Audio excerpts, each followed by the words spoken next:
ഇല്ല ഇല്ല. ശരി, എന്നോടാണോ ചോദിക്കുന്നത്? അത് ഞാൻ നിങ്ങളോട് ചോദിക്കേണ്ട ചോദ്യമല്ലേ. ഇത് ആക്ച്വലി നമ്മുടെ നാടിനകത്ത് ഐറ്റം സോങ് എന്ന് പറഞ്ഞൊരു കോൺസെപ്റ്റ് ഇല്ല. നമ്മൾ ഫാമിലി സിനിമ ആയതുകൊണ്ട് നമ്മളൊരു ഡാൻസ് സെറ്റ് ചെയ്യും, ഒരു എന്റർടൈൻമെന്റ് ഡാൻസ്. കഴിഞ്ഞ പ്രാവശ്യം നിക്കോളും സോണലുമാണ് കളിച്ചത്. അതങ്ങനെ ഒരു ഐറ്റം സോങ് പരിപാടിയായിട്ടുള്ള നമ്മളൊരു നന്നായി ഒരു ഹെവി ഡാൻസ് ചിത്രീകരിക്കുക, ആ സോങ് എന്റർടൈൻമെന്റ് ആകുക എന്നുള്ളതാണ് നമ്മുടെ മുഖമുദ്ര. കാരണം ഒരിക്കലും നമുക്കൊരു ഐറ്റം സോങ് വെച്ചിട്ട് നമുക്ക് യു സർട്ടിഫിക്കേഷൻ കിട്ടില്ല. അത് സെൻസർ ബോർഡിന്റെ പാരാമീറ്റേഴ്സിന്റെ ഓപ്പോസിറ്റ് ആണ്. അപ്പോൾ ഇതിനകത്ത് നമ്മളൊരു ഡാൻസ് ആണ് ആക്ച്വലി എല്ലാ ആടിലും നമ്മൾ പാർട്ട് 2 മുതൽ ഉദ്ദേശിക്കുന്നത്.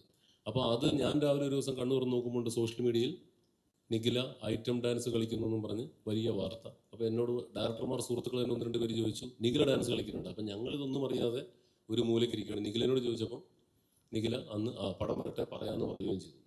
ആക്ച്വലി നിഖിലയുടെ ഐറ്റം ഡാൻസ് എന്ന് പറഞ്ഞ കോൺസെപ്റ്റ് തന്നെ ഇല്ല. നമുക്ക് ഡാൻസ് ഉണ്ട്, അത് ഈ പറഞ്ഞ പോലെ ഒരു ആള് വന്ന് നമുക്ക് ഡാൻസ് ചെയ്യുന്നുണ്ട്. ഓഫ് കോഴ്സ് നിഖില അല്ല.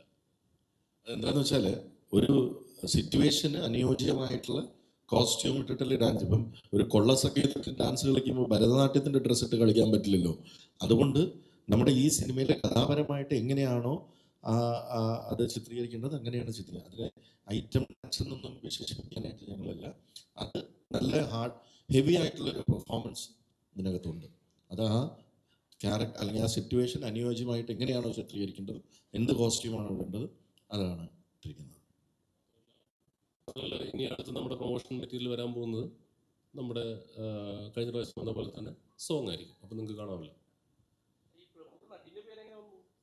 അറിയില്ല, ചേടാ. ഇത്